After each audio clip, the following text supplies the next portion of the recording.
bon après-midi, je dois dire, parce que là, à Abidjan, il est 15h30, alors qu'ici, il est 11h30. Avec toi, on va parler entrepreneuriat, les défis liés à l'entrepreneuriat, comment développer son leadership en tant qu'entrepreneur. Mais avant d'aller dans le vif du sujet, je souhaiterais que tu te présentes à l'audience de Connexion Chemin de Croissance, s'il te plaît. D'accord. Alors, merci beaucoup vraiment pour cette invitation, Madame Sinan. Je suis vraiment très honoré. C'est toujours un plaisir pour moi de partager comme ça quand les personnes me font confiance, qui me donnent l'occasion de participer, de partager, surtout avec, on va dire, leur communauté. Donc, vous êtes un leader. Donc, merci déjà pour la confiance. Donc, rapidement, je me définis comme un entrepreneur.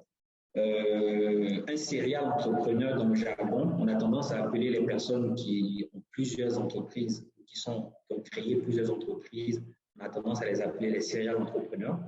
Donc, je me définis comme un entrepreneur passionné d'entrepreneuriat, ce qui fait qu'au-delà de mes activités, sinon de mes entreprises, j'ai un grand engagement aussi dans l'écosystème de l'entrepreneuriat, surtout en Afrique de l'Ouest. Alors, j'ai 7 entreprises, dont la plus ancienne s'appelle RAD Immobilier. Donc, j'ai une entreprise dans la gestion immobilière et dans l'immobilier résidentiel et l'immobilier commercial. Donc, c'est mon entreprise la plus ancienne. À côté de ça, j'ai une autre entreprise, j'ai une maison d'édition qui a édité déjà mes livres et qui édite d'autres auteurs. Donc, j'ai une maison d'édition. À côté de ça, j'ai une agence événementielle qui s'appelle Récréation, qui est, on va dire, assez leader dans son domaine d'activité aussi, parce qu'on a réussi ces dernières années à on a réussi vraiment à avoir un positionnement de leader. On organise les Aurores des jeunes entrepreneurs, on organise le CIFA, le sommet de l'indépendance financière africaine et d'autres événements.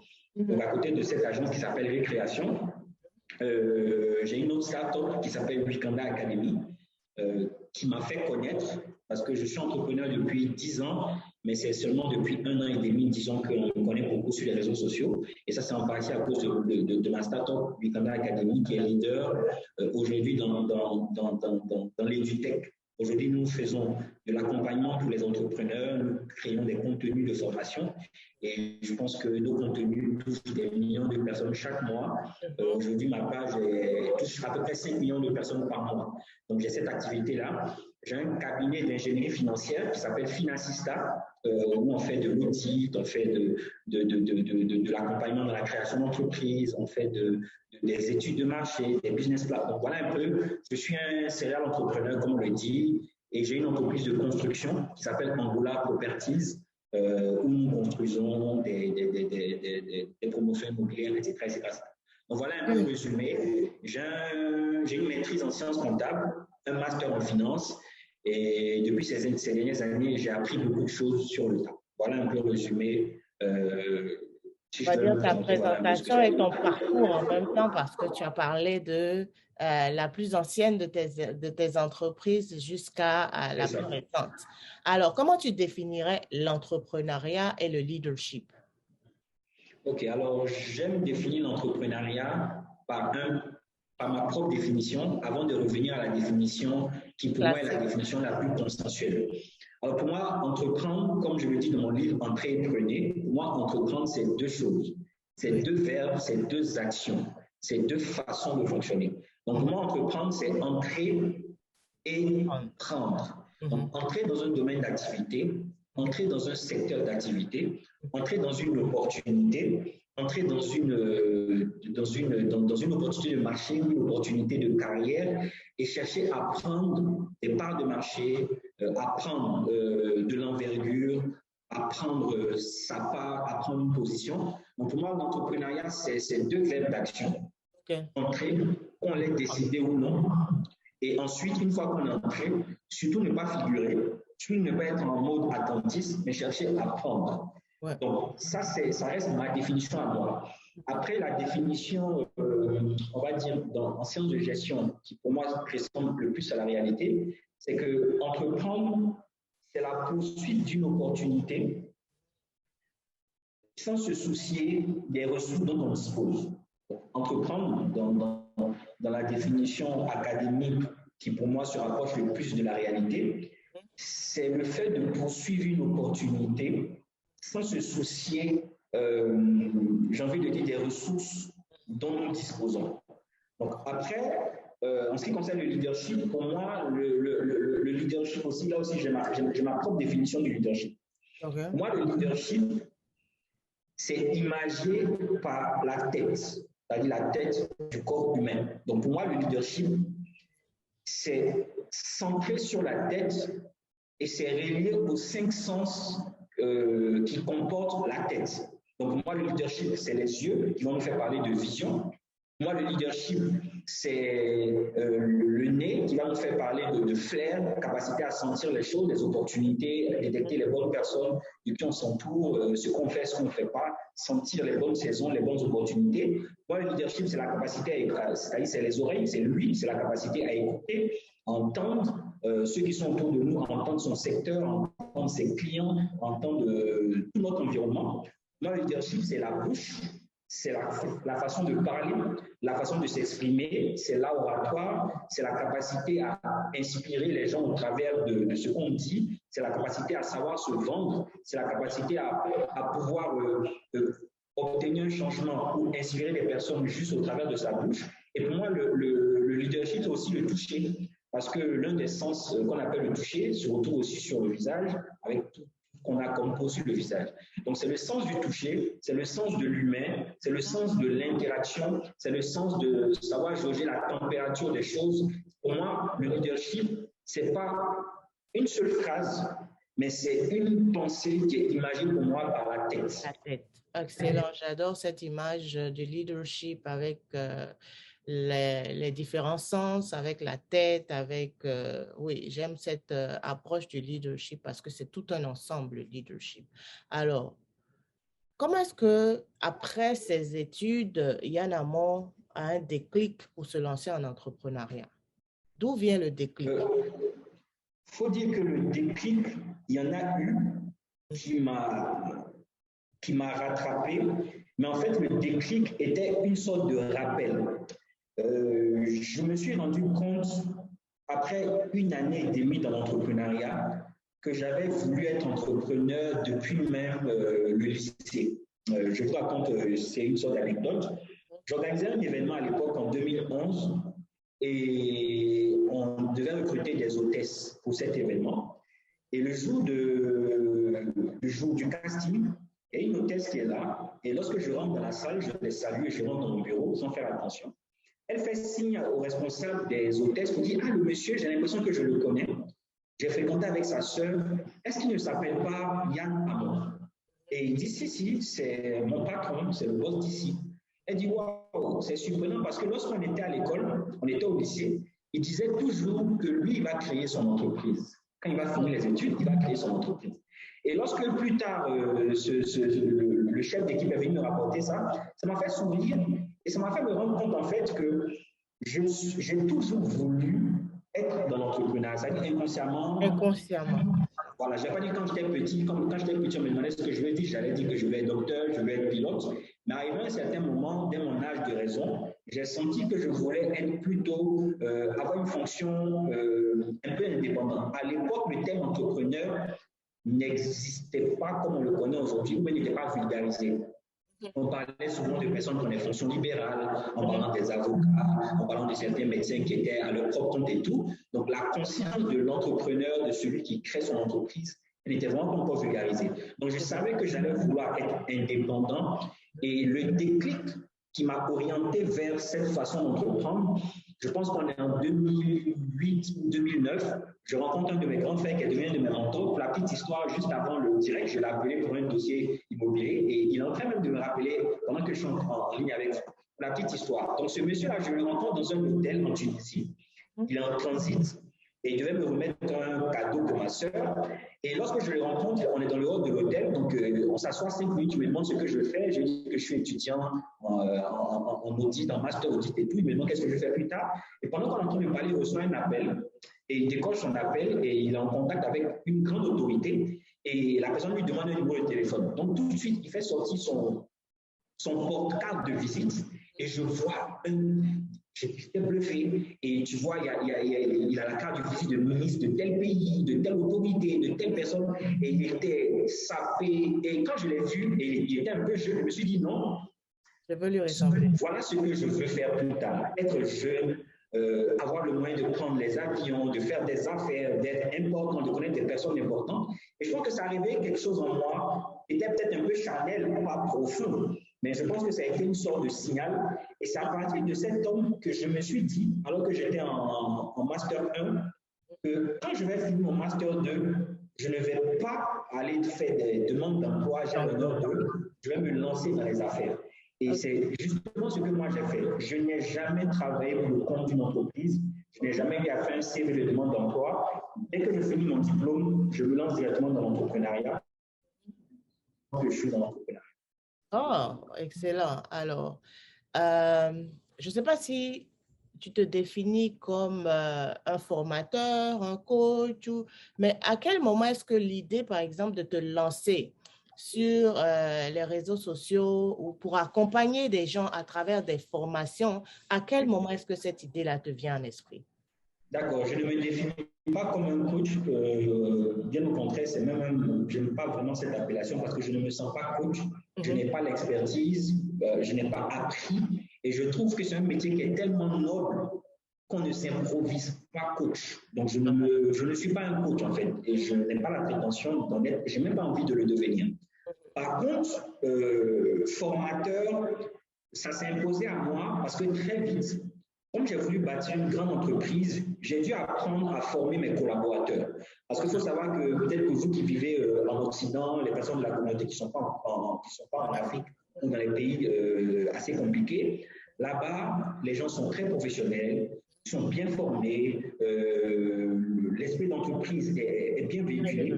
Ici, la plupart des personnes qui sortent de nos écoles et qui sont diplômées sont souvent mal formées. Je ne veux pas être péjoratif, je ne veux pas rentrer dans les clichés, mais c'est une vérité. Donc, du coup, un leader, sinon un chef d'entreprise, à moins que vous soyez dans une grande entreprise où vous recrutez des personnes un peu de partout, vous avez l'obligation de former votre équipe. Parce que quelqu'un qui sort même avec un diplôme de maîtrise en marketing, il n'est pas un bon marketeur en fait. C'est-à-dire qu'il a la connaissance, mais il n'a pas la compétence. Il n'a pas la compétence. Donc, du coup, j'ai appris à former mes équipes et à former plusieurs personnes. Et comme je voulais bâtir une grande entreprise, je formais comme ça par équipe pour les déployer dans les différents domaines d'activité. Donc, j'ai commencé à comprendre l'importance de la formation.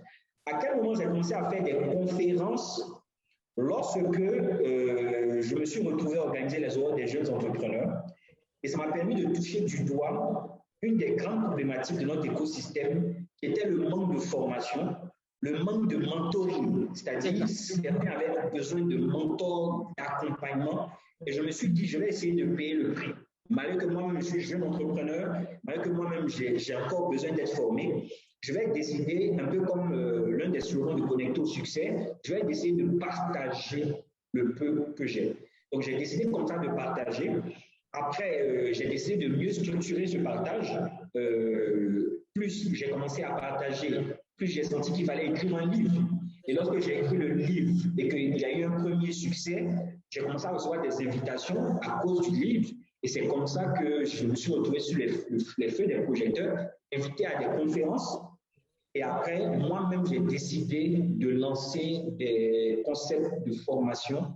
Et c'est comme ça que c'est parti, avec beaucoup de contenus qui ont fait des buzz, qui ont eu des millions de vues. Et c'est comme ça que beaucoup m'ont connu et pensent que je ne suis qu'un coach ou que je ne suis qu'un conférencier, alors que ce n'est que le partage d'entrepreneur que je fais. C'est ça, tout à fait. OK, donc, est-ce que tu peux partager avec l'audience quelles ont été les étapes? Parce que les gens voient Yann Amon aujourd'hui par l'entremise des réseaux sociaux. On peut dire qu'il il gagne en notoriété, mais Yann Amon s'est fait par étapes. Donc, quelles sont les étapes par lesquelles tu es passé? Comment est-ce que tu as commencé? Comment est-ce que tu as progressé? D'accord. Alors, effectivement, ça s'est fait vraiment par étapes. Donc, il y a d'abord eu mon cheminement personnel en tant qu'entrepreneur. Parce qu'en tant qu'entrepreneur, par exemple, la première entreprise que je crée en 2011, elle fait faillite en fin 2012. Donc, je me retrouve seul. En ce moment, personne ne me connaît. Je ne suis pas sur les réseaux sociaux. Je me retrouve endetté. J'ai 25 ou 26 ans. J'ai plus de 15 millions de dettes. J'ai les impôts qui me poursuivent. J'ai les huissiers qui me poursuivent. Je suis endetté de partout. Donc, pendant tout ce temps, je me forge une sorte de carapace que les gens ne savent pas. Et après, je décide, par exemple, de faire les choses différemment. Et cette fois-ci, d'aller dans un secteur d'activité qui va me faire gagner de l'argent. Parce qu'arrivé à un certain moment, je devais apprendre à gagner ma vie et à gagner beaucoup d'argent. C'est comme ça que je m'oriente dans l'immobilier en fin 2012, fin 2013, dans l'informel. Donc, en termes de parcours, les gens doivent savoir qu'avant d'être Yann Amon qu'on connaît sur les réseaux sociaux, moi, j'ai été dans l'informel. Comme souvent, en Côte d'Ivoire, on les appelle les démarcheurs immobiliers. Moi, j'ai été démarcheur en train de me promener comme ça dans les endroits pour visiter des maisons. J'ai fait tout ça. Donc, j'ai trimé. Pendant longtemps, je me déplaçais en transport en commun. Je n'avais pas de voiture. J'empruntais souvent la voiture de ma mère. Pendant tout ce temps, les gens ne voyaient pas ça. Et après, je commence à gagner un peu d'argent, 100 000 francs, 500 000 francs. Je gagne mon premier million. Et lorsque je gagne mon premier million, l'une des chances que j'ai eues, c'est que j'ai très vite pas été un jeune un peu trop inconscient. J'ai été inconscient pendant très longtemps, mais j'ai eu un enfant très tôt, ce qui fait que j'avais des responsabilités en tant que père et toutes ces choses. Et j'ai eu très vite une conscience. Je me suis dit, il ne faut pas que je sois dépensier. Donc, alors que j'étais quand même à 26 ans, je me disais, il faut que je commence à épargner, il faut que je cherche à être propriétaire de maison, il faut que je cherche à être propriétaire de terrain, il faut que je sois vraiment multimillionnaire en fait. Donc, en 2013, je commence à gagner de l'argent. En 2014, je commence à gagner mes premiers millions. En 2015, je gagne des dizaines de millions. Et pendant tout ce temps, j'ai la chance de ne pas être connu, de ne pas être vu et de me bâtir un peu de consistance en fait. Donc, lorsque je décide, par exemple, et il y a eu aussi un déclic en 2015, c'est que j'ai été face à la mort, je le raconte souvent dans mes conférences, j'ai été braqué, sinon voire kidnappé, alors que j'étais dans une voiture, j'ai été enlevé. Voilà, le bon mot, c'est j'ai été enlevé. Et ils ont failli me tuer. Et ce jour-là, face à la mort, c'est comme si j'ai eu une grande prise de conscience et une sorte de regret. Et j'aime partager ces témoignages alors que c'est très personnel, très intime, parce que ça m'a permis de voir que on pense qu'on a le temps, mais on n'a pas le temps jusqu'à ce qu'on soit face à la mort. Vous savez, beaucoup de personnes qui sont face à la mort ont des regrets. Des regrets d'avoir fait certaines choses, mais surtout des regrets de ne pas avoir fait certaines choses pour eux-mêmes, pour leurs proches, pour leur communauté. Donc, moi, ce sentiment de... J'ai toujours rêvé d'écrire depuis que j'étais tout petit, mais en 2015, j'avais pas encore écrit un seul livre. Et vous voyez qu'après ça, j'ai écrit 3 livres. Vous voyez que ce petit déclic-là, d'être face à la mort, m'a fait comprendre beaucoup de choses. Avant cette date-là, j'avais créé une entreprise qui avait fait faillite et j'avais une seule entreprise, RAD Immobilier.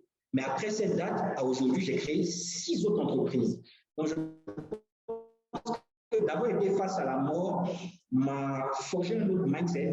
Je me suis dit qu'il faut que je prenne mes responsabilités. Il faut qu'à un certain moment, je fasse des choses qui vont aider ma famille, mes proches, ma communauté. Et je pense que c'est à partir de 2018, alors que ma première entreprise commençait quand même à bien fonctionner sans moi, que je décide de commencer à aider les autres. Et à partir de ce moment-là, lorsque je crée les Awards des jeunes entrepreneurs, un événement qui a connu un grand succès, mais qui a quand même coûté 30 millions. Donc, vous ne pouvez pas dire que vous allez organiser un événement qui coûte 30 millions si vous n'avez pas les moyens, en fait. Donc, à un moment, pendant longtemps, j'ai travaillé dans l'ombre à gagner de l'argent et j'ai la chance que j'étais dans le secteur de l'immobilier, qui est un secteur qui est quand même assez cash, où tu peux gagner facilement, je ne vais pas dire facilement, mais tu peux gagner 5, 10, 15 millions si tu te concentres par mois ou par trimestre. Donc, c'est toutes ces choses-là qui ont fait qu'à un certain moment, lorsque je viens sur les réseaux sociaux, j'ai un bagage, j'ai un parcours, j'ai des diplômes, j'ai des relations, j'ai aidé des centaines de personnes, j'ai aidé des gens à devenir propriétaires immobiliers, j'ai accompagné des gens dans le secret à créer leur entreprise. Donc, à un certain moment, il y a une sorte de... Dans la balance, vous pesez un peu. Et aujourd'hui, les gens découvrent quelque chose, un produit fini, mais je suis passé par beaucoup d'étapes, de la faillite à toutes ces choses. J'ai quand même traversé tout ça. Ok, donc quels sont, pour aller plus en profondeur, quels sont les défis, on va dire, les obstacles internes et externes auxquels tu as dû faire face et comment tu les as surmontés? On va dire en termes de défis internes, je peux dire que l'un des grands défis auxquels j'ai été consacré, c'est le fait que je n'ai pas peur des dépenses ou des charges. Okay. Ça m'a souvent rattrapé dans certaines de mes entreprises. Ça veut dire quoi? Moi, par exemple, si une de mes entreprises a des charges mensuelles de 10, 15, 20, 30 millions en termes de salaire, comment ça s'appelle, de local, ça ne me fait pas peur en fait. Parce que je sais tellement, j'ai tellement une capacité à gagner que je m'en fous en fait d'avoir des charges élevées. Donc, ce côté un peu, je ne vais pas dire dépensier, mais de ne pas avoir peur de l'argent, des montants, m'a souvent un peu freiné. Mais quelque part aussi, ça a été un bon moteur.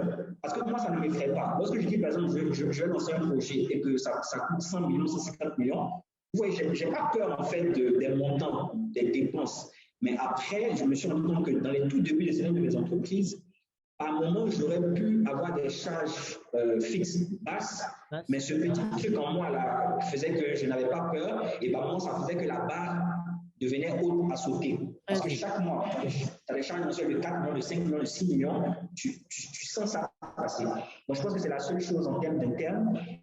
En termes externes ou en termes extérieurs, je pourrais dire, en fait, j'ai été confronté en termes de défis à souvent les équipes. Bâtir une équipe, trouver des collaborateurs, comment ça s'appelle, des collaborateurs performants, les former, leur donner envie de rester, les motiver. Il faut dire que l'un des grands défis auxquels nous sommes confrontés aujourd'hui dans l'écosystème, c'est les collaborateurs. Moi, je n'aime pas les appeler les employés, je les appelle les collaborateurs. Je pense qu'à part les collaborateurs, on va dire notre écosystème, il n'y a pas facilement de financement, mais moi, j'ai appris à contourner ça. Mais ça reste quelque chose auquel beaucoup d'entrepreneurs sont confrontés. Le manque de financement, moi, j'ai appris à contourner ça. Voilà un peu les défis extérieurs auxquels on peut dire que j'ai été confronté. Mais intérieurement, je pense que le fait que je n'ai pas peur des dépenses m'a souvent un peu fatigué. Alors, quand on regarde ton parcours, on peut dire que Yann, il a réussi à mettre en place un système qui lui permet d'engranger de l'argent, de déployer ses entreprises. Est-ce que tu as connu la peur? Et si tu as connu la peur, comment est-ce que ces peurs-là ne t'ont pas paralysé? Ok, je savais comme par hasard, le premier livre que j'ai écrit, le titre c'était Entreprenez, volume 1. Oui. Comment vaincre les barrières à l'entrée et démarrer son entreprise. Et la première peur dont j'ai parlé au chapitre 1, c'était la première barrière qu'il faut vaincre dont j'ai parlé au chapitre 1, c'était la peur. Et j'ai fait ça en deux parties. J'ai traité la peur de l'échec et la peur de la réussite. C'est ça. Et une des choses particulières que j'ai dit en introduction, j'ai dit aussi loin que je me souvienne, je n'ai jamais eu la peur d'entreprendre. Et je ne sais pas si c'est anormal. Parce que la vérité, c'est que les peurs que moi c'est-à-dire que je vois des gens avoir peur, la vérité, hein, je ne comprends pas en fait. Peut-être que je suis un peu trop, c'est ce que je dis. J'ai l'impression que j'ai un petit désordre interne. Parce que normalement, la peur, c'est quelque chose d'utile. La peur, ça vous permet de... Parce que s'il n'y avait pas la peur, on allait se tuer, en fait, tu vois, on allait faire des... Donc, la peur est censée vous alerter d'un danger. D'un potentiel danger. Tout à fait. Et souvent, les gens ont trop peur, en fait. Et ils ont tendance à avoir peur de ce qu'ils ne devraient pas faire, de ce qu'ils ne devraient pas faire peur. Donc, j'ai posé la question dans mon livre comme ça. Concernant l'entreprendre, en fait, qu'est-ce qui fait peur, en fait, dans l'entreprendre? Moi, si on me disait d'être un pompier, j'allais trouver que ça fait peur de braver le feu, de risquer sa vie. Si on me demandait de dresser des serpents, j'allais trouver que ça fait peur. Le serpent, il a un venin. Mais dans l'entrepreneuriat, la vérité, pour parler un peu en langage ivoirien, même même si il y a plus de sociaux pas évalués. En fait, je ne vois pas ce qui fait peur dans l'entrepreneuriat. C'est vrai qu'il y a le risque. C'est vrai qu'il y a ce qu'on appelle la peur de l'échec. Oui. Mais c'est plus psychologique que réel. Donc, la vérité, c'est que je ne sais pas si c'est une exception, si c'est une grâce que j'ai eue, si c'est ma foi qui fait que je suis un homme un peu trop rempli de foi, je ne sais pas si c'est la confiance en moi, si c'est toutes ces choses. Mais la vérité, c'est que je n'ai jamais peur. Et mes collaborateurs, mes associés, souvent, ils me disent, lorsqu'on veut se lancer dans un nouveau projet, en fait, je leur dis toujours, essayez de m'alerter, parce que moi, je n'ai pas peur, en fait. Moi, je vais leur dire, par exemple, cette année, on fait telle chose. En fait, je suis trop fou, je suis un peu inconscient. Donc, moi, j'ai pas, la vérité, c'est que je n'ai pas peur d'entreprendre. Je n'ai jamais voulu ça. C'est ça, tu oses, tu te lances et tu y vas. Voilà. C'est tellement une chance que j'ai. C'est ça, ouais. Est-ce que tu as connu des moments d'incertitude et qu'est-ce qui t'a aidé à rebondir? Oui, j'ai connu des moments d'incertitude à chacune des étapes de mes entreprises. Souvent, vous savez, l'entrepreneuriat est très lié à l'incertitude parce qu'il faut savoir que 4 entreprises sur 5 ferment avant la 3e année d'activité. Donc, ça veut dire l'entrepreneuriat, et même dans le domaine des startups, c'est encore plus édifiant. Donc, c'est lié à l'incertitude, en fait. Donc, l'incertitude, elle est quotidienne pour un entrepreneur. Lorsque tu crées ton entreprise, lorsque tu n'as pas un business model, tu es dans l'incertitude.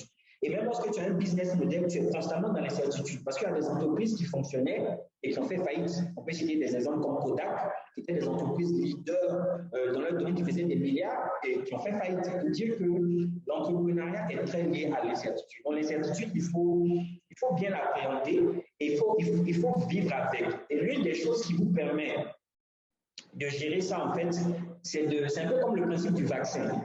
Vous savez, le vaccin, c'est quoi le vaccin? C'est qu'on vous inocule, c'est ça le mot? Inoculé. Voilà, on vous injecte la maladie ou bien la chose à petite dose pour que votre organisme réagisse, développe des anticorps, de sorte à ce que lorsque le vrai drame va arriver, vous soyez préparé. Moi, c'est quelque chose que je fais. Je suis préparé à ce que chacune de mes entreprises échoue. Ce qui fait que si ça arrive, je mets le pire scénario avant.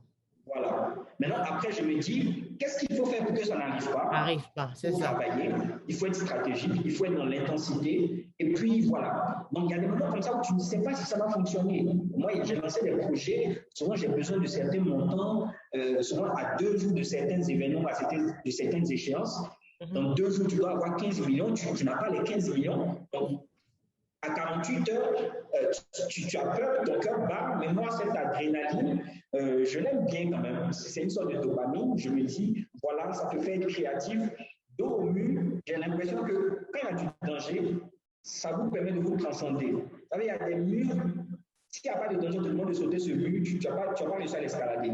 Mais s'il y a un lion qui te poursuit, il y a des chances que tu trouves en toi une sorte de force qui va te faire sauter. Donc moi, souvent, je me dis l'incertitude, c'est très lié avec l'entrepreneuriat. C'est pour cela qu'il y a la différence entre la sécurité et la liberté. Ceux qui veulent la sécurité, c'est des personnes qui sont faites pour quelque chose de tranquille, avoir un petit emploi, être fonctionnaire, tu es là, tu as ton salaire chaque mois, tu as un revenu certain. Donc, tu optes pour la sécurité, mais il y a des personnes qui préfèrent la liberté. La liberté est assortie dans un grand premier temps avec de l'incertitude. Mais arrivé à un certain moment où vous pouvez atteindre la liberté financière, qui peut vous mettre à l'abri du besoin matériel ou du besoin financier pendant longtemps, mais ça ne veut pas dire, tant que vous êtes encore en vie, la vie, c'est une lutte perpétuelle jusqu'à ce que nous ne soyons plus là, on est dans l'incertitude. C'est ça. Et ça, on avait prévu le Covid, mais le Covid est venu. Donc, c'est... Voilà. C'est ça. Alors, quand Yann regarde son parcours, toutes ses expériences, toutes ces entreprises qu'il a créées, et puis peut-être les obstacles, les difficultés, les défis qu'il a dû affronter, est-ce qu'ils peuvent nous parler un peu de quelques échecs qu'il a expérimentés et comment est-ce que ces échecs-là l'ont aidé à devenir Yann Amon qu'il est aujourd'hui? Ok, donc parmi les échecs, il y a la faillite de ma première entreprise. Donc, c'est ma toute première entreprise, c'est mon premier bébé. Je le crée avec 2 associés. On lance l'entreprise au bout de 2 mois, 3 mois. On n'a pas de clients. C'est moi qui était censé avoir la conduite de l'entreprise. Donc, Une de mes associées ne vit pas en Côte d'Ivoire, l'autre en Côte d'Ivoire, mais il est employé, donc c'est moi qui gère l'entreprise au quotidien. Donc je sens dans le regard des employés qui ne sont pas payés depuis 1 mois, 2 mois, c'est moi qui dois affronter tout ça, je dois affronter les créanciers, on n'a pas payé le loyer, on n'a pas payé la facture d'électricité. Donc ça a été un échec pour moi. Donc cet échec, ça m'a appris 2 grandes choses. L'une des grandes leçons, c'est que je me suis rendu compte que je ne savais pas vendre et que l'entrepreneuriat, le but de l'entrepreneur, sinon le but de l'entrepreneuriat, c'est de vendre. C'est ça. Vendre un produit, un service, un concept, une application. Donc, je me suis rendu compte que la compétence première pour réussir dans l'entrepreneuriat, c'est la capacité à vendre ou à se vendre. C'est ça. Et je me suis rendu compte, grâce à cet échec, que je n'avais pas cette compétence. Et l'une des choses que cet échec a permis, c'est que ça m'a fait mettre un accent terrible sur la vente. Vous savez, mes collaborateurs savent ça. Je suis obsédé par les chiffres en termes de vente. Pour la petite histoire, juste par exemple, pour illustrer cela, je fais sortir un livre mon prochain livre sort bientôt dans 1 mois, ça sort le 27 avril. Donc, normalement, on vend un livre lorsqu'il sort. Tellement que je suis à fond dans la vente, j'ai dit à mon équipe, et si on lançait la phase de précommande pour vendre le livre avant sa sortie? C'est ça. Imaginez le montant que je leur ai fait, le nombre de livres que je leur ai fixé. Alors qu'on a moins d'1 mois, je leur ai dit, je veux qu'on vende 1000 livres. 1000. Ça fait que chaque jour, on devait vendre à peu près 25. Okay. Si vous êtes dans le groupe WhatsApp que j'ai créé avec mon équipe qui est intitulé Précommande, vous allez voir que je suis un malade en vente en fait. C'est-à-dire, il y a un jour par exemple où l'objectif c'était d'atteindre 175. Vers 17h, on était à 172. 172 sur 175, c'est au-delà de toutes les attentes normales. Mais je n'étais pas satisfait. Et pour dire que je vends, et cet échec-là m'a permis en fait de mettre un grand accent sur la capacité à vendre. Et je vends terriblement. Dans le domaine de l'immobilier, je vends beaucoup. Dans le domaine de mes produits, je vends. Dans le domaine de mes services, je vends énormément. Donc, de cet échec-là, je pense que j'ai gagné cette capacité à vendre que j'ai. En termes d'échec, qu'est-ce que je pourrais citer aussi? En termes d'échec, je pense que, à part ça, depuis ces dernières années, j'ai fait de moins en moins d'échecs parce que je travaille un peu plus, j'élabore un peu mieux mes stratégies. Donc, je pense que c'est cet échec-là qui m'a beaucoup appris. Et depuis cet échec, je peux dire qu'on n'en connaît pas beaucoup. Des petits échecs, des petites déceptions, mais pas des échecs qu'on peut comptabiliser vraiment comme un échec. Dans toutes mes entreprises, je pense qu'après, à part cet échec-là, les autres, c'est soit des demi-succès, même peut-être je me fixe comme objectif de faire 15 millions de chiffre d'affaires. Au final, je fais 13 millions. Ce n'est pas vraiment un échec, en fait. Mais c'est vraiment cet échec que j'ai connu dans le domaine de l'entrepreneuriat. À part ça, je pense que ça va. Ok, d'accord. Alors, quelles sont pour toi les qualités en tant qu'entrepreneur? Comment est-ce qu'on peut incarner un leader? Comment est-ce qu'on peut incarner un leader? Je pense déjà qu'il faut... Il y a un modèle, parce que j'écris sur l'entrepreneuriat, j'ai observé beaucoup de choses. Vous savez, l'entrepreneuriat, sinon l'entrepreneur ne se juge pas vraiment à ses débuts. En règle générale, il se juge lorsqu'il atteint le sommet ou après sa vie. Vous savez, aujourd'hui, par exemple, on peut parler de Bill Gates en termes d'achievement dans le domaine de l'entrepreneuriat. Il était l'un des hommes les plus riches du monde et tout. Ce qui fait qu'on ne peut pas parler d'un entrepreneur lorsqu'il est au début, il est méconnu, il ne fait pas d'exploit. Ça, c'est quelque chose qu'en tant qu'entrepreneur, on doit comprendre. Et il y a différents modèles. Quand vous regardez, par exemple, en Asie, il y a un modèle, surtout le côté chinois, et il y a un autre modèle côté japonais. Parce que là-bas, à cause de la culture, les valeurs qu'ils ont, c'est différent. Vous savez, dans le cadre de mon prochain livre, j'avais enquêté, par exemple, sur les entreprises qui ont les plus grandes longévités. savez, les 2 entreprises les plus anciennes du monde nous viennent du Japon. Parce qu'ils ont la culture et surtout de la succession. Si vous venez par exemple en Côte d'Ivoire, la plupart des entreprises qui ont été créées aux alentours de l'indépendance de la Côte d'Ivoire, c'est-à-dire aux alentours de 1960, à ce jour, il n'y a aucune qui existe. Elles ont toutes fait faillite, ou elles ont été rachetées par d'autres groupes, ou elles ont carrément fait faillite.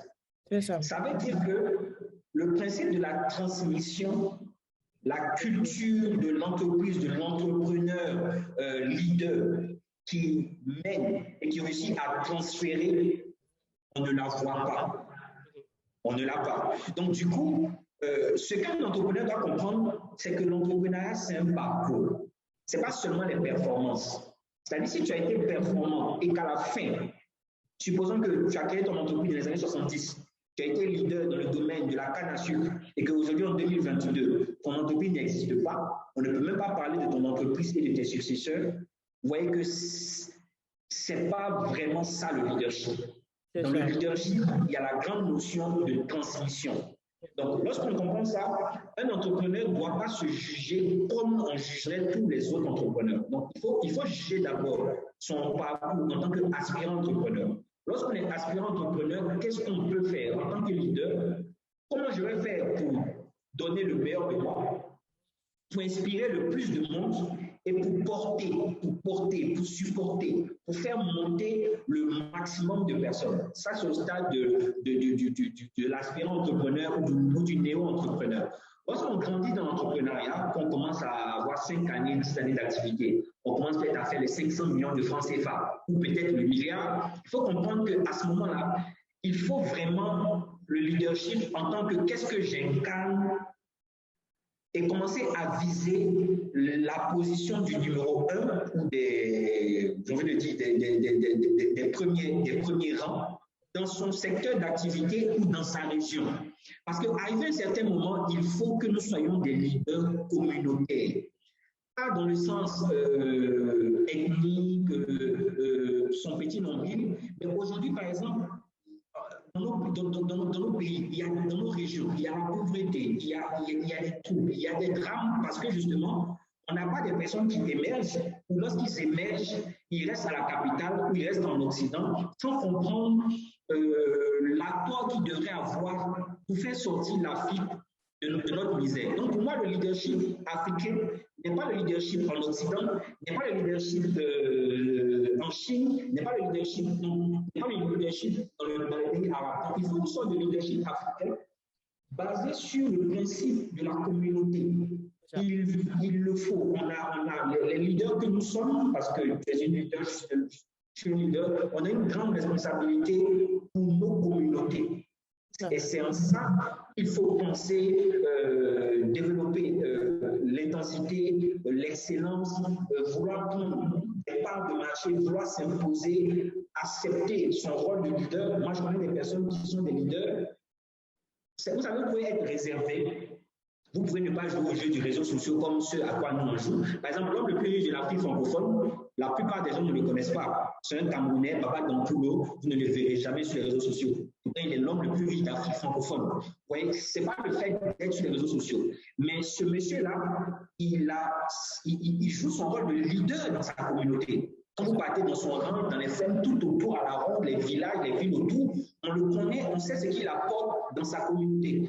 Donc, vous pouvez être effacé, vous pouvez être réservé, mais il faut qu'on accepte d'être des leaders et qu'on joue notre rôle face aux hommes politiques, face aux hommes religieux, notre rôle de leader dans le domaine des affaires. Il faut qu'on l'assume et que ça se voie par des actes.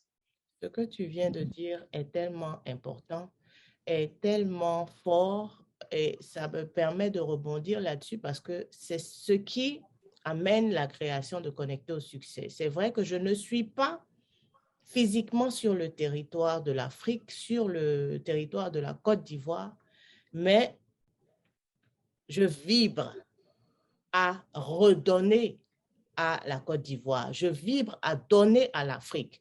Et Connecter au succès naît parce que je dis, on a un potentiel. Mais c'est un problème d'organisation. C'est un problème de structuration. C'est un problème justement de de mouvement, de développement. Et d'abord, je pense que la source, c'est l'estime de nous-mêmes, la connaissance de nous-mêmes. Comment est-ce qu'on se voit, la valeur qu'on s'accorde. Et c'est à cela que Connecté au succès veut travailler pour développer, pour révéler l'estime de soi des Africains, des personnes noires francophones qui sont au Canada ou qui sont en Afrique, pour les amener justement à déployer ce potentiel-là, à passer à l'action, à s'affirmer dans leur communauté et à faire la différence qu'ils doivent faire. Ne pas forcément attendre que tout vienne des dirigeants, du gouvernement. Chacun à son niveau a un dépôt, chacun à son niveau a un potentiel. Si on se met en action, si on se parle au niveau, avec notre environnement, notre quartier, on peut faire des choses. Mais si on attend forcément que X ou Y fasse, ça ne va pas venir. Donc, il faut qu'on réfléchisse en mode solution. Et c'est la raison pour laquelle Connecté au succès est né quand on était pendant la pandémie. J'ai créé, j'ai pensé, j'ai eu cette idée. Je me suis dit, mais non, en plus, il y avait la pandémie, il y avait le mouvement Black Lives Matter. Et puis, je me suis dit, mais attends, il faut que les gens se réveillent. Il faut que, en tout cas, les Noirs, on commence à comprendre, à savoir qui on est. Quelle est notre valeur? Quel est l'impact qu'on veut avoir? Tant qu'on ne sait pas qui on est, tant qu'on ne s'accepte pas, les gens vont continuer de nous traiter comme on nous traite. On va continuer d'être invisible dans la sphère mondiale, alors qu'on a un potentiel, on a des ressources inestimables. Il faut juste qu'on accepte de se former, de s'organiser et puis de mettre, parce que de nos connexions, là, on peut partager nos expériences, on peut partager nos connaissances, on peut partager tellement de choses pour bâtir la croissance. Mais si on ne le fait pas et que chacun reste à son niveau pour dire, moi, je sais faire ça, moi, je veux faire ça, je veux être vu, ça ne va pas aller quelque part. Et puis, si on s'assoit aussi à la maison pour critiquer, pour dire, ah, ils doivent faire ça, ils n'ont pas fait ça, ils n'ont pas fait ça. Mais toi, à ton niveau, tu as des connaissances, tu as des acquis, tu peux faire des choses. Donc, lève-toi et puis, vas-y, commence avec ce que tu as. Et puis, les choses vont aller grandissant. C'est comme ça, c'est par l'action seulement qu'on peut transformer. C'est par l'action qu'on peut faire le changement, la transformation. C'est très bien dit. C'est ça, tout à fait. Donc, c'est un peu dans cette optique-là. Justement, moi, je me suis inscrite dans ce leadership participatif, ce leadership transformatif pour identifier dans la société des leaders et pour les mettre en avant, pour que ces leaders-là impactent d'autres personnes, pour que ces personnes-là sachent qu'il y a des modèles, pour que ces personnes-là sachent qu'il y a autre chose que ce que peut-être on voit. Parce que ce qu'on voit aussi, là, c'est le reflet de notre société. Ce qu'on voit là, c'est le reflet du système dans lequel on est et que plusieurs personnes ne sont pas conscientes qu'ils sont dans un système. Il faut les emmener à sortir de la boîte et puis à se remettre en cause pour se dire, OK, qui suis-je et qu'est-ce que je veux? Est-ce que ce qui se passe actuellement là, ça me fait plaisir? Est-ce que ce qui se passe actuellement, c'est ce à quoi j'aspire? Si ce n'est pas ça, qu'est-ce que je fais? Quelle est ma part? C'est ça. Donc, quelles sont, on va dire, est-ce que tu penses que les perceptions en Afrique par rapport à l'entrepreneuriat ont évolué? Déjà, ça a évolué, l'écosystème a évolué, les lois ont évolué, le nombre de personnes qui s'y intéressent a évolué, même le langage a évolué. Je me souviens à l'époque, quand moi je voulais créer mon entreprise, on me disait qu'il faut s'installer à son propre compte. Maintenant, aujourd'hui, on parle d'entrepreneuriat. C'est même devenu un effet de mode. Aujourd'hui, l'entrepreneuriat en Côte d'Ivoire, en Afrique de l'Ouest et dans certains pays, même en Afrique centrale, dans beaucoup de pays que je connais, que je visite, c'est devenu presque un effet de mode. Donc, du coup, la perception a changé. Il y a 10 ans, lorsque tu disais à tes parents, tu veux te lancer dans l'entrepreneuriat, ils se disaient, ah, mon fils, il a échoué, je ne sais pas ce qu'il va devenir. J'aime prendre comme ça le parallèle avec lorsqu'il y a 25 ans, un enfant disait qu'il veut jouer au football. Ses parents disaient non, tu es fou, va à l'école, il faut avoir des diplômes, tu vas avoir un travail. On te traitait d'inconscient, tu disais que tu as échoué. Oui. Et puis il y a eu l'académie, en Côte d'Ivoire, ça s'appelle l'académie Mimo Sifcom. Il y a eu M. Roger Ouignet avec le blanc là. Ça s'appelle Philippe Troussier. Exactement. Il y a eu après les Didier Drogba. À cause de la perception a changé, au point où certaines mères, certains parents rêvent que leurs enfants soient des footballeurs. Parce qu'ils ont vu des modèles de réussite probants, j'ai envie de dire foudroyants, venant de ce domaine. Et pas qu'une personne, donc ce n'est plus un cas, isolé, comme à l'époque des Basile Boli. C'était devenu un effet de masse. La même chose se produit pour l'entrepreneuriat depuis à peu près 5 années, où des jeunes entrepreneurs de n'importe quel domaine d'activité, des jeunes femmes, grâce à Internet, je peux vous citer l'exemple de la béninoise qui vit en Côte d'Ivoire, Maureen Haïté, avec sa marque Nana Watts. Je peux vous citer en Côte d'Ivoire, Lily Ouattara avec sa marque Salif. Je peux vous citer d'autres dans le domaine du restaurant, Maxwell, Texas Grill, dans le domaine de la mode. Donc, il y a tellement eu un boom de modèles de réussite. Donc, ce n'est plus un seul qui réussit, qui fait l'exception, mais on a des gens Kakoubiabou, on a dans tous les domaines d'activité, au point où les gens se rendent compte que l'entrepreneuriat est une voie de réussite et même une carrière permet de créer de la richesse et de créer des riches. Donc, lorsque les gens voient ça, c'est clair que leur perception change. Et aussi, surtout, les États africains ayant échoué à créer de l'emploi ou à insérer tous ces jeunes diplômés, du coup, ils ont tendance à vouloir même vulgariser le concept de l'entrepreneuriat parce que ça pourrait leur permettre de se laver les mains. Ça veut dire quoi? Si tout le monde se dit « Attends, je vais me débrouiller pour créer mon travail », les gens ne seront plus en train de leur dire « Vous ne créez pas des emplois, vous ne créez pas des emplois, vous ne créez pas des emplois ». Donc, au vu de l'échec répété de leur politique d'emploi, ils ont fini par savoir qu'ils n'y arrivent pas. Et aujourd'hui, ils sont conscients que celui qui peut créer des emplois, c'est les entrepreneurs. Donc, à un certain moment, ils sont eux aussi en train de travailler à ce que cet effet de monde-là, et aujourd'hui, c'est extraordinaire. C'est extraordinaire. L'entrepreneuriat est quelque chose qui est mieux perçu. C'est ça. Est-ce que tu peux nous parler un peu de Wakanda, des awards?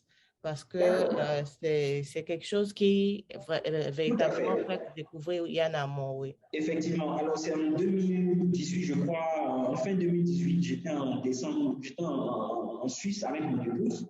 Et puis, l'idée m'était déjà venue quelques années plus tard, mais c'est en décembre 2018, lors de notre séjour, je me souviens, en Suisse, je me suis dit, en 2019, il faut que j'organise les awards.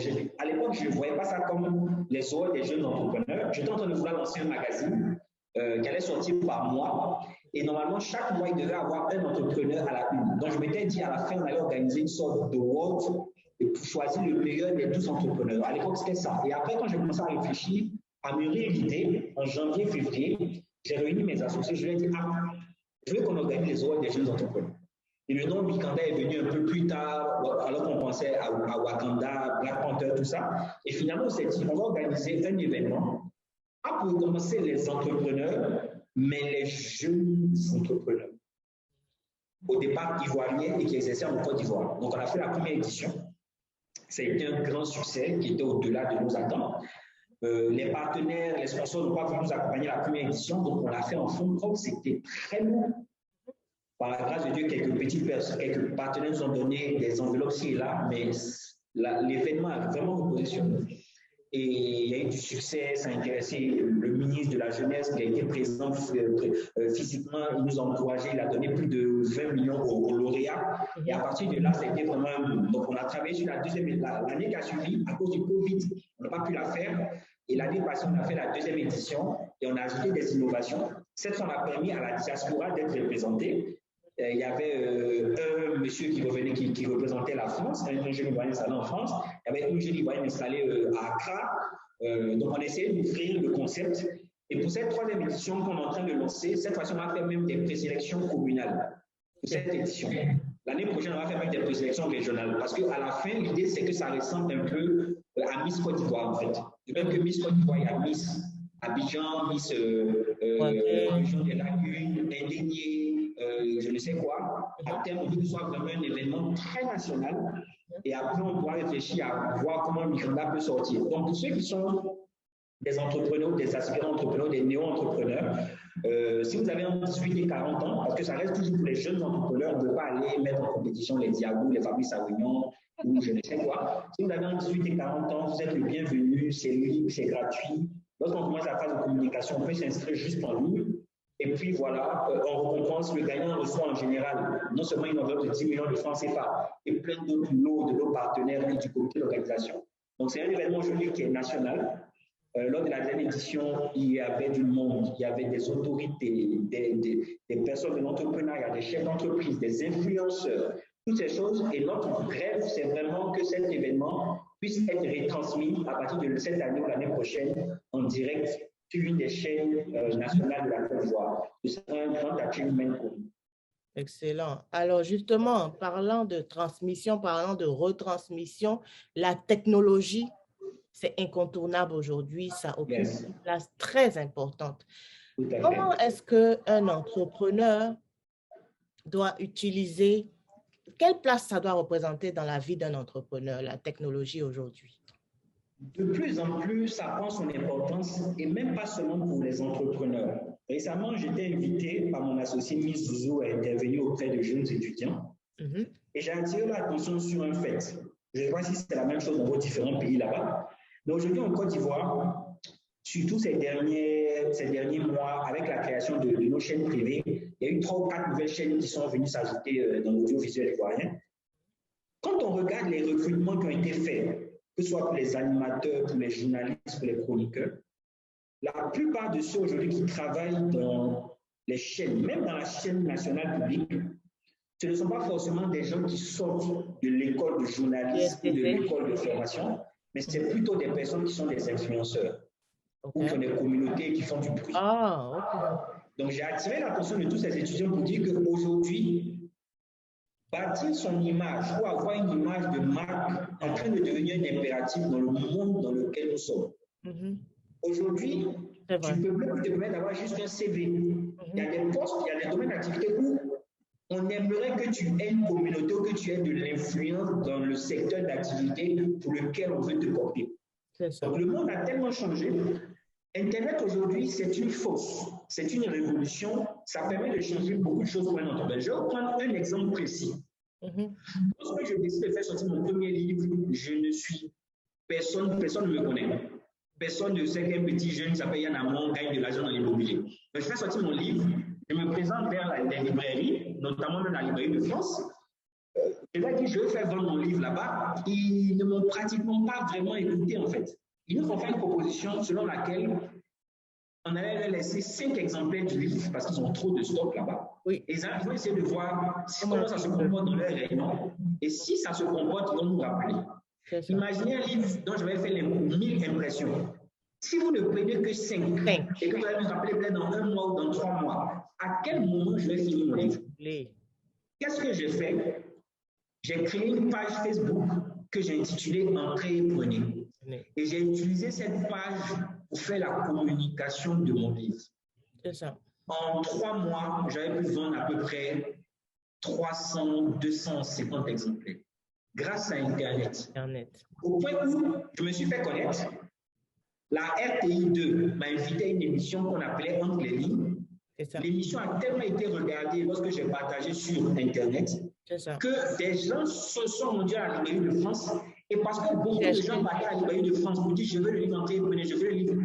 Donc maintenant, eux, ils m'ont appelé pour dire c'est quoi le livre Entrez et prenez que tout le monde vient nous demander. Ils disent on vous l'avait proposé il y a des mois, vous n'avez pas accepté. Et là, ils nous disent envoyez-nous un stock. Et c'est comme ça que mon livre a été vendu. Aujourd'hui, la librairie de France est devenue mes amis.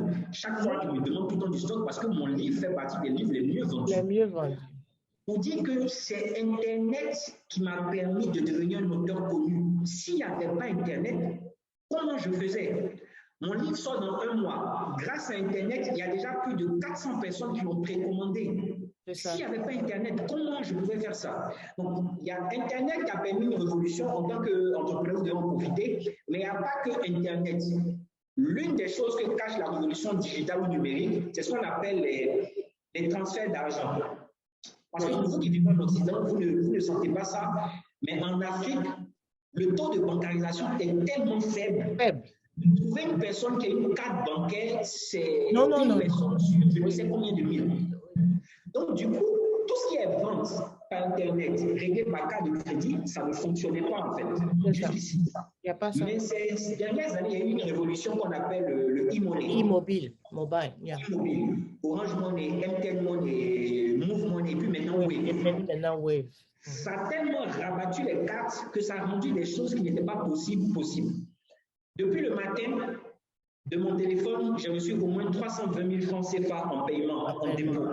C'est ça. Sans que les gens le font les dépôts. Donc, c'est des outils dont les entrepreneurs aujourd'hui doivent s'approprier. Et l'Internet aujourd'hui, c'est une opportunité pour chacun de générer des revenus supplémentaires, de travailler son image de marque, de se faire connaître, de faire valoir ses compétences dans un secteur d'activité ou dans un domaine précis. Et c'est une opportunité, c'est ouvert à tout le monde. C'est plus que la démocratie, c'est une démocratisation de l'accès à la richesse. Et les gens ne comprennent pas, c'est dommage. Et le truc, c'est que la pandémie a accéléré les choses. Parce qu'on s'est retrouvés tous en ligne. Et le commerce en ligne, c'était comme 5-6%. La pandémie a fait monter ça en combien de semaines? Là, mais c'est encore, on va dire, on est encore à 21%. Il y a encore une très grande proportion. Il y a encore de la croissance, il y a encore du potentiel dans le commerce en ligne. Donc, et l'une des choses aussi que Internet permet, c'est que ça brise les frontières. Exactement. Voilà, depuis les États-Unis, je suis au Canada il y a des gens qui sont en train de nous suivre, qui sont en tel pays. C'est quelque chose qui n'était pas possible il y a 15 ans, 20 ans. Et ça, c'est une opportunité extraordinaire. Surtout qu'on est lié on parle tous français. C'est ça. Dans toute la francophonie, aujourd'hui, vous pouvez interagir facilement. Si vous avez la barrière de l'anglais, au moins la francophonie, c'est plus de 240 millions de personnes. C'est ça. Votre marché s'étend. C'est ça. Donc, c'est justement ça, emmener les gens à s'approprier, comme tu le disais, la technologie. C'est sûr que ça va nécessiter de la formation, ça va nécessiter de l'apprentissage, mais il faut y aller. Alors, Yann, on arrive au terme de notre échange. Je ne sais pas si tu as des conseils que tu aimerais donner aux entrepreneurs, en tout cas un mot avant de terminer. Je ne dirais pas conseil, en général, il y a un adage qui dit que problème donne mieux conseil. En fait, j'aime rire en fait pour dire qu'en fait, les entrepreneurs n'ont pas vraiment besoin de conseils. Les entrepreneurs savent ce qu'ils font. Soit ils ont besoin d'astuces, soit ils ont besoin de stratégie, soit ils ont besoin d'être inspirés, soit ils ont besoin d'informations. Et là, en quelques minutes, on a partagé certaines informations, même si on n'a pas fait des choses très techniques, c'était juste un temps d'échange. Et l'un des conseils, sur une information que j'aurais voulu leur donner, c'est de s'approcher à ce type de réseau comme Connecté au succès que tu es en train de mettre en place. Parce que le monde fonctionne en réseau. Vous allez voir, la plupart des personnes qui réussissent à cause du réseau. Aujourd'hui, on loue souvent les Juifs. Les Juifs, c'est le réseau. Vous allez voir, les Arabes fonctionnent pour les Libanais, c'est le réseau. Vous allez voir que la plupart des communautés sont fortes à cause des réseaux. Et les gens souvent négligent l'importance d'appartenir à un réseau. Je ne parle pas de réseau ésotérique, je ne parle pas de réseau, tout ça, mais appartenir à un réseau, un groupement d'intérêts. Où on se réunit, on a certaines valeurs communes. Après, on ne peut pas avoir toutes les mêmes valeurs, on n'a pas besoin d'avoir la même religion, la même peau, tout ça. Mais on a certains intérêts communs et on se réunit autour de ça pour apporter en termes de contribution et pour aussi profiter du réseau. Donc, c'est important d'appartenir à ce type de plateforme, d'interagir, de vous engager, de ne pas rester caché, de prendre une part active et derrière de chercher à développer votre réseau. Donc, si je peux vous donner un conseil, c'est vraiment de continuer à rester connecté au succès. C'est quelque chose de très profond. Depuis l'endroit où vous êtes, participer, contribuer et chercher aussi à contribuer à augmenter le réseau. Parce que la valeur du réseau, d'après la loi de Metcalfe, un réseau, en fait, plus il y a du monde, plus il prend de la valeur. Lorsqu'on est 15, c'est bien. Lorsqu'on est 100, la quantité aussi est un facteur très important dans le réseau. Même si la qualité reste primordiale, ce serait toujours bien de contribuer aussi à augmenter le réseau. Donc voilà un peu si je devais finir sur quelque chose que je pourrais le laisser comme... Tu ne pouvais pas finir mieux, tu ne pouvais pas donner meilleure conclusion parce que le réseautage, c'est une puissance. Le réseautage, c'est une force. Et je savais que le réseautage, c'était quelque chose d'important, mais je l'ai véritablement découvert ici au Canada. Ici au Canada, sans réseau, tu n'es rien. Et les réseaux sont vraiment des outils puissants, comme tu l'as dit là. Il y a des communautés, on va dire les communautés chinoises, très puissantes, des communautés indiennes, très implantées, des communautés arabes, très implantées. On a besoin au niveau de l'Afrique francophone, de l'Afrique de l'Ouest, de créer, de bâtir des réseaux solides. Parce que, comme je le dis et je ne cesserai de le dire, on a du potentiel. On a des connaissances et c'est un pouvoir, surtout aujourd'hui avec la technologie, avec le monde qui est en constant bouleversement. Là, si on arrive à fédérer nos efforts, la croissance qu'on va pouvoir créer là, elle est phénoménale. Donc, c'est dans le réseau, c'est dans la synergie de nos forces qu'on va arriver à connecter nos connaissances, nos apprentissages et qu'on va produire de la croissance et on va se déployer. Je voudrais vraiment te remercier, Yann Amon, d'avoir accepté de te prêter à cet exercice parce qu'effectivement, tu es un leader et la communauté de connexion chemin de croissance, parce que c'est de cela qu'il s'agit, avait besoin d'entendre ton parcours, avait besoin de savoir qui est Yann Amon, par quoi Yann Amon est passé pour être inspiré et pour pouvoir continuer d'avancer, pour pouvoir continuer de grandir, parce que le but de la vie, c'est ça, c'est la croissance. Merci Yann Amon, merci à tous. Un peu plus loin, vous voulez aller plus loin avec Yann Amon, il y a un formulaire dans la description, vous le remplissez et puis on vous dira comment est-ce que, moi je vais me faire fort de faire le pont pour que vous puissiez rencontrer M. Amon. On termine ainsi la deuxième édition des Leadership Days. Toutes les bonnes choses ont une fin. Et il y a aussi dans la description un formulaire pour vous remercier, pour vous permettre de vous prononcer sur ces différents ateliers-là. Je remercie particulièrement tous les intervenants, Saïda Kena, Franck Kwame, Valérie Kwame, Aminata Ouattara, Coach Ziedou, Yann Amon, et vraiment, vous avez fait que ces Leadership Days ont été possibles et je vous remercie d'avoir adhéré à cette idée. On espère que l'année prochaine, on aura encore plus d'ampleur, on aura encore plus d'envergure, on aura encore plus en présentiel. L'année prochaine, ça va être en présentiel. OK, ça marche. Justement, dans le formulaire, je pose la question sur le format des Leadership Days. Est-ce que les gens souhaitent qu'on le change, on le modifie? Donc, répondez, comme ça, l'année prochaine, on s'organise et puis on fait quelque chose de plus grand. Merci. Et puis, on reste connecté parce que le meilleur est à venir. À la prochaine. Merci beaucoup.